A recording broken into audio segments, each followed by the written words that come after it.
This happened to me back in late November of 2024 when I was 18. I was at the Walden Galleria Mall in Buffalo, just doing some early Christmas shopping for my family. I like to get my Christmas shopping over with. I also like going to the mall during Christmas time because of the decorations and general vibe. Something about shopping when that Christmas feeling is in the air makes it more enjoyable to me. I had like 3 bags with me already. I stopped in Victoria's Secret, Zara, and Sephora. I got my brother and dad something from Zara, and my sister and mom stuff from Sephora. I also got myself a bunch of stuff.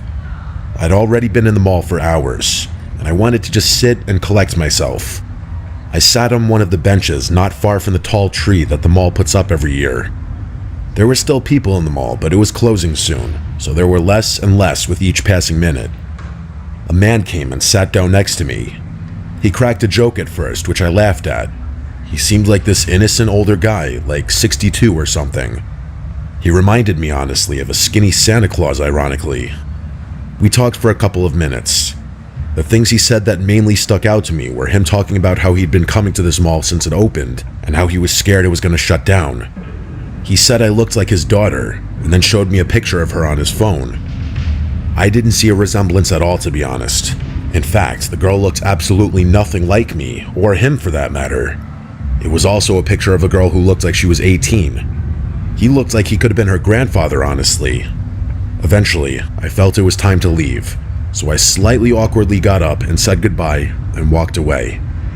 I didn't look back to see if he was watching me. I like to avoid awkwardness in every way. I got to my car and started my drive home. I live only about 10 minutes from the mall. My family has several homes, and it's often that I'm alone with just my brother in this house. This was one of those spans of time. This night was a Thursday, I believe. My brother goes to University of Buffalo and often goes out Thursday nights. This night was no exception. Our house is in a cul-de-sac with 2 other big houses, and when I turned right into the cul-de-sac, I looped around to our house. This cul-de-sac is unusual. It isn't one big open court. It has a circular patch of grass with some trees in the middle, so it more so resembles a roundabout. Around this time, right before pulling into the driveway, I got a message on my phone. It said, "AirTag found moving with you." I panicked, but instead of pulling into the driveway, I looped around and drove back down the street, just in case I was being tracked. I had to make sure this AirTag was actually in or on my car. I figured out how to make the AirTag make a noise, and partially expecting it to come from the outside of the car, I heard a beeping sound coming from one of my shopping bags. I dug through the bag and pulled out an AirTag, actually feeling like throwing up. I put the car back in drive and drove further down the block where I chucked the AirTag out the window. Then I turned around and floored it back to the house. I drove into the driveway and ran inside where I opened the garage, hoping to hide the car in there, but my mom's car was in there. I had no choice but to leave the car outside. I closed the garage door and locked the front door. I called my brother Cody for safe measures, just letting him know what happened. He said if anyone comes to the house, call him. Him saying that alone scared me, especially hearing in his tone that he wasn't kidding, but he also sounded kinda drunk. I went to the living room and tried to just take my mind off of it, but I wouldn't have written this if that's where it ended. The sound of the doorbell made me sick immediately. It was like in the back of my mind I was dreading it, and it happened. Followed by the doorbell was 3 loud, distinct knocks. I slowly walked over to the door, like tiptoeing, and I stopped when a slightly muffled man's voice on the other side said, "Hey Ashley, I think you might have my AirTag." And it all hit me instantly. It was that man from the mall. He probably purposely threw his AirTag into my Sephora bag to stalk me home. He saw me through the textured glass. When I guess he saw me hurrying away, I heard him yell that he promises he dropped the AirTag in there by accident.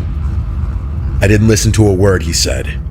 Even if he was telling the truth, the AirTag wasn't in my house and he'd have seen that. It meant he saw me go to the house and that's all he wanted. I called Cody again, and at first he thought I was joking, but when he heard I was serious, he said he was on his way home. The downtown bars are not far away, so I'd only have to wait maybe 10 minutes. When I peeked back at the door, I could no longer see the man through the glass. Maybe he was gone, I thought.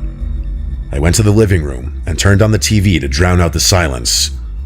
I was trying not to think about the man at the door. I just waited for Cody. and out of the corner of my eye, I saw movement. I looked over, but now I didn't see anything. I sat there trying to convince myself there was nothing. Maybe the man left. Somehow, I did briefly convince myself of that, but after a minute or two of watching TV, I heard the same voice from outside that window say, "I love it when they play dumb." I looked, and he was standing right outside the window, his face pressed against the glass. He smiled when he saw me notice him. It was that old man from the mall. He lifted his hand and tapped on the window, then said, "Don't pretend you don't know I'm watching you." I called Cody and yelled into the phone that the man was at the window. He said he was almost home and told me to call 911, so I hung up and did just that. The man just kept standing there watching me, smiling like this was a game, and I couldn't take it anymore, so I left the living room to the office where there were no windows. A few minutes later, I heard Cody pull into the driveway. Cody ran inside, but when we looked back at the window, the man was gone. The cop who arrived searched but found no footprints or anything. The cop was not very familiar with the process for reporting an AirTag, but he gave me a police report number to use, and he suggested contacting Apple to start the process of tracking the owner. The next day, I tried that, but it turned out it would be a much more involved legal process than I was expecting. When I simply didn't hear or see anything else for a couple of weeks, I just lost interest. Maybe the man saw my brother and cops arrive, so he bailed and didn't come back. But to be honest, I have thought back on this, and on the girl's pictures on his phone.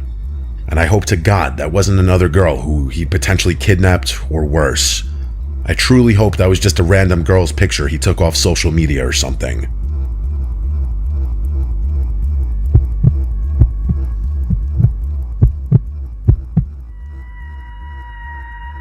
This experience changed me for the worse. I'm not the same person I was before it all happened, and I fear I never will be again. My name is Claire. This didn't happen so long ago that I've forgotten about it, but it's not like it happened last week either. I no longer live where this story took place, so that's why I feel comfortable talking about it now. I had just moved to a new city for a promotion at work. It wasn't anything too exciting, just your standard mid-sized city. It was a Tuesday evening when the first strange thing happened. I was driving home from work, which, mind you, is just a short 15-minute commute, and I was listening to a podcast when my phone buzzed. It was a notification I had never seen before. AirTag found moving with you. At first I thought it was a mistake. Maybe someone had dropped their keys in the parking lot, or maybe it was just one of my friends playing a prank.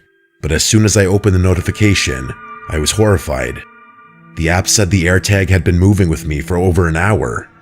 That meant it had been in my car the entire commute, or worse, in the parking lot before I even got in. I checked the back seat, under the seats, in the glove compartment, and even in the trunk, but there was nothing. No AirTag, and beyond that, there was nothing unfamiliar or out of place either. I instantly knew what was going on. Someone had placed an AirTag in my car, and whoever it was knew where I went. Worse, they knew where I was. I tried to stay calm, but it was hard. Unable to find the AirTag, I had no choice but to drive home, meaning I'd be leading a potential stalker directly to my apartment, but I had no other option.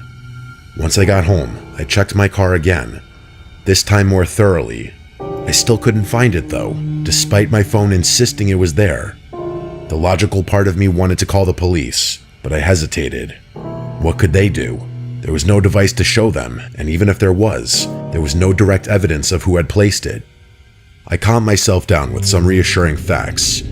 My apartment had decent security, so it wasn't the end of the world if someone knew where I lived, and it wasn't like I could undrive home. Whoever the AirTag belonged to already knew my location, which no police or anyone else could change, so I tried to ignore it.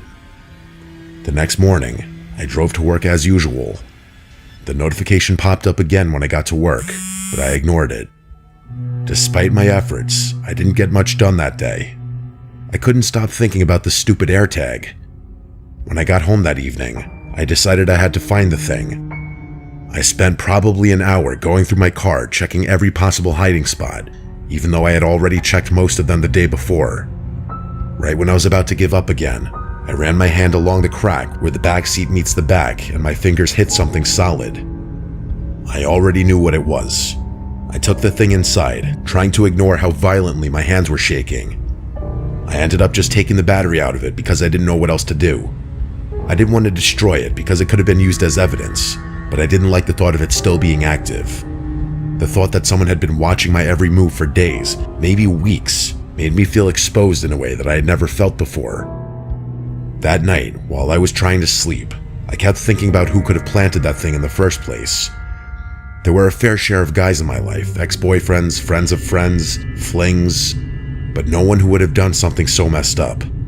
The next evening, I came home late from work after a pretty awful day. I went to unlock my apartment door, something I had done 100 times, and I froze. My apartment door was already wide open. I live alone. No one, not my parents, not any of my friends, should have been inside. I didn't go inside. That would have been a terrible decision. Instead, I went straight back to my car and called the police. They checked the apartment thoroughly. There was no definitive evidence of anyone ever being there. No fingerprints, no forced entry, nothing to indicate someone had actually been inside. I ended up showing them the AirTag notifications and told them everything that had been happening the past few days.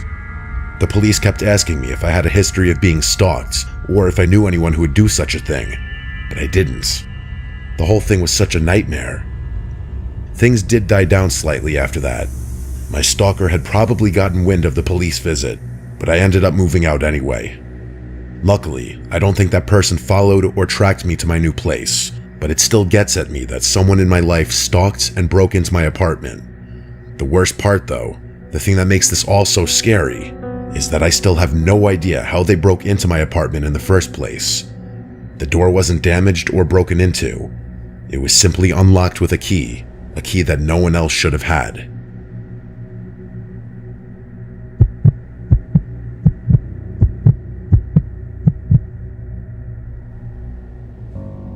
This happened a few years ago, and I want to remain as anonymous as possible while telling this story for reasons you'll soon understand.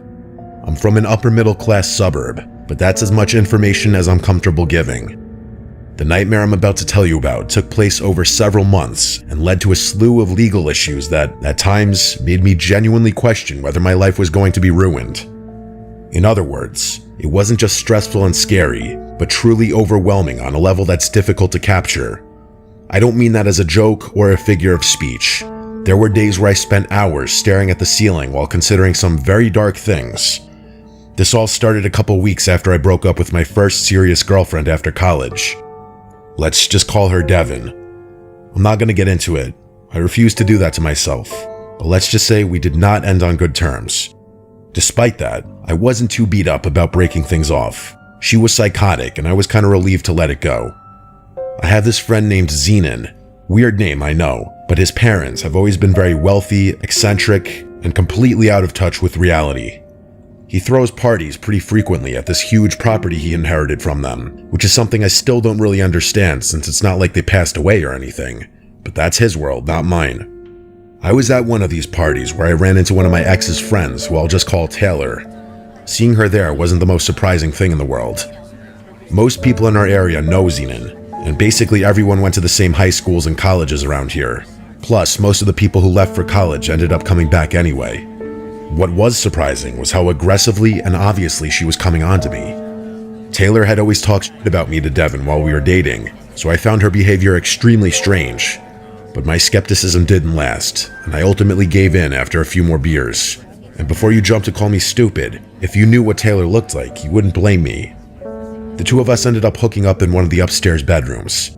I must have been significantly more dazed than she was, because I hadn't even started getting dressed before she was already halfway out the room. As I was leaving the room myself, I realized my wallet was no longer in my pants pocket. Taylor had disappeared at that point, probably to go flirt with some other guy in the crowd, but I tried to find her anyway. After maybe 20 minutes of searching, I gave up. I ran back upstairs to the room we'd been in and searched everywhere, but my wallet was nowhere to be found. My next instinct was to call her, but it took me all of 10 seconds to remember that I was still blocked from when Devin and I had broken up. And since there was no way I'd be unblocking Devin, you couldn't pay me to do that, I had no way of getting in contact with Taylor. Losing my wallet didn't bother me all that much though.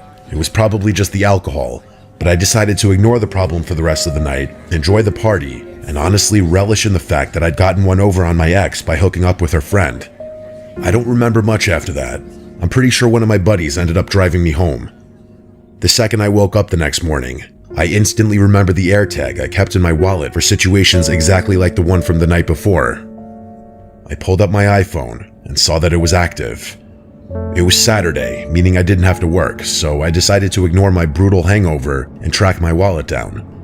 The location was showing up at one of the local gyms, so I figured I'd drive over there and confront Taylor for stealing it, or determine if she had taken it by accident.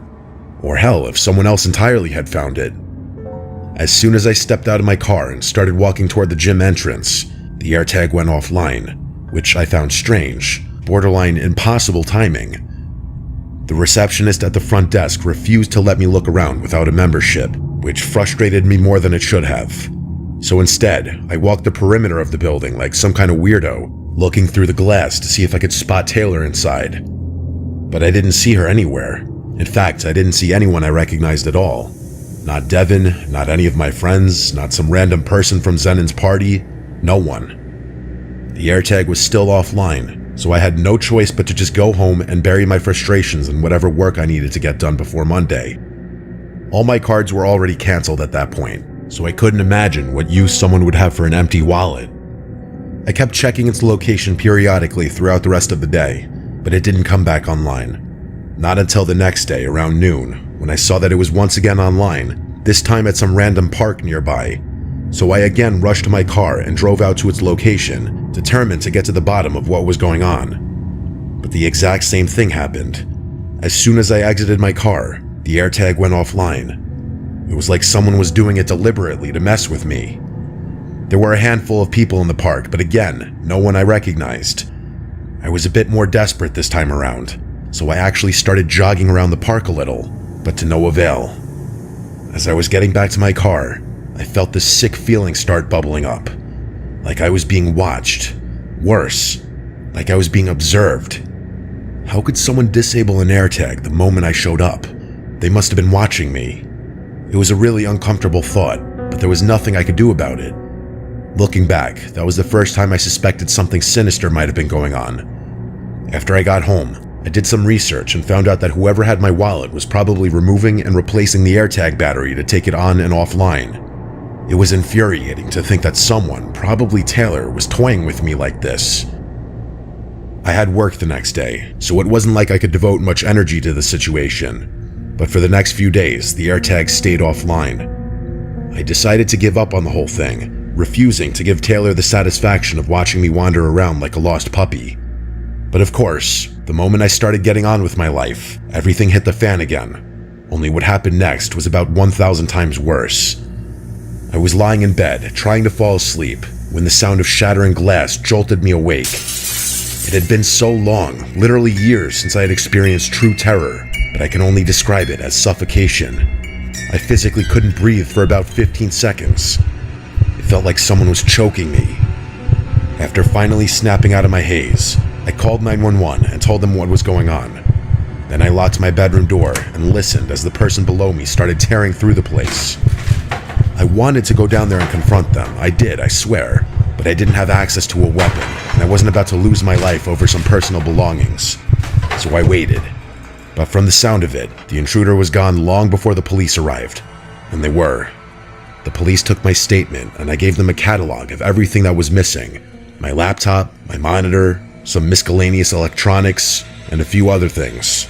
You might be wondering why I didn't connect the break-in to the AirTag situation, which is a fair point. And I did think about it, but I ultimately figured that would have been unnecessarily dramatic and paranoid. Fast forward a few weeks. I still checked the location of that AirTag from time to time, just out of curiosity. But every time I did, it was offline. That is, until one random time it wasn't. It was showing up at a decently popular bar that I'd been to a handful of times. Despite having promised myself that I wouldn't be suckered into someone else's game again, I couldn't resist. What happened when I got there really shouldn't surprise you.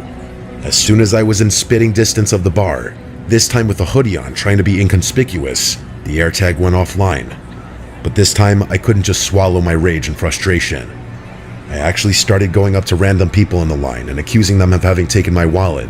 It was bad. I was just approaching people at random, and even though I knew I was causing a scene, I couldn't stop. Everyone was staring at me, and that just made my outburst that much worse. It got so bad to the point where one of the bouncers had to come over and physically kick me off the premises. It was one of the most embarrassing and infuriating moments of my life. I got played just one more time after that, this time at a random coffee shop in the middle of the day, before I swore to never check the AirTag's location again, this time for real. But just over a week later, my life damn near ended. This is where excess detail becomes really risky, but please know that what I said earlier is 100% true. What happened next caused irreparable damage to my mental health and put me in a very dark place.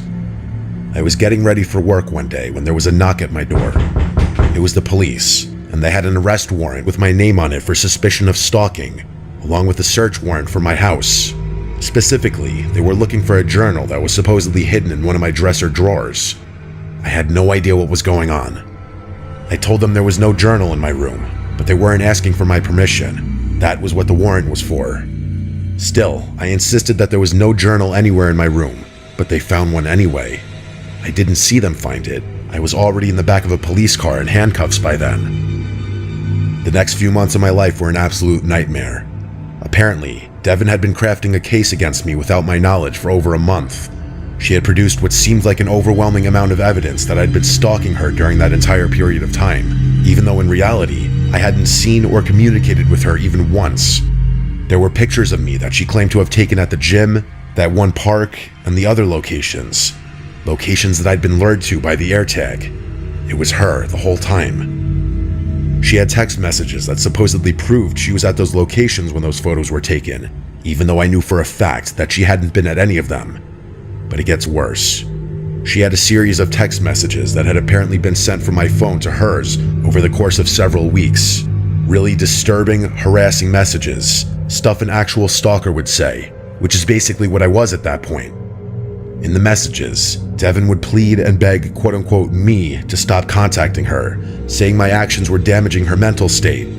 She's bipolar and takes medication for it, and she was saying that what I was doing was causing her to live in constant fear and anxiety.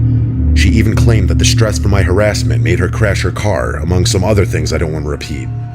No one believed my story. I had no proof of anything, and she had it all. The journal was the most damning piece of evidence.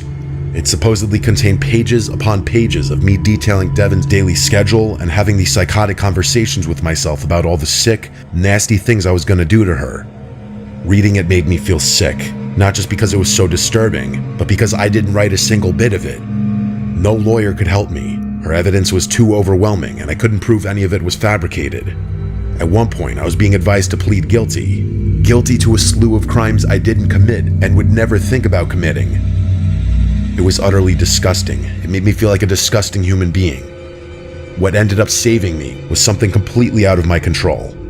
This guy Devin was sleeping with, I won't even bother naming him, called the police and confessed his role to the whole scheme. He told them that Devin had given him my AirTag, which she'd gotten from Taylor after Zenin's party. According to him, Devin had instructed him to lure me to different locations, remove the battery when he spotted me, and take inconspicuous pictures of me from a distance. He agreed to it because he thought it was some kind of funny joke at first, but text messages between him and Devin revealed that he started having second thoughts when she began talking about planting evidence in my house. The texts also showed exactly how she'd done that too. She apparently had made a copy of my house keys without my knowledge while we were still dating. Things went pretty quickly after that. Under pressure to now tell the truth, Devin ended up admitting to everything, including breaking into my house herself. She'd stolen my laptop because she knew my password, another thing I had no idea about, and she planned to use it to send those harassing messages to herself. Her logic was that she could later claim that I'd sent them from my phone and then deleted them, and that my laptop had been stolen so it couldn't be used as evidence against her story. She said breaking in and making it look like a random robbery was safer than constantly sneaking into my house over several weeks to send messages and delete them.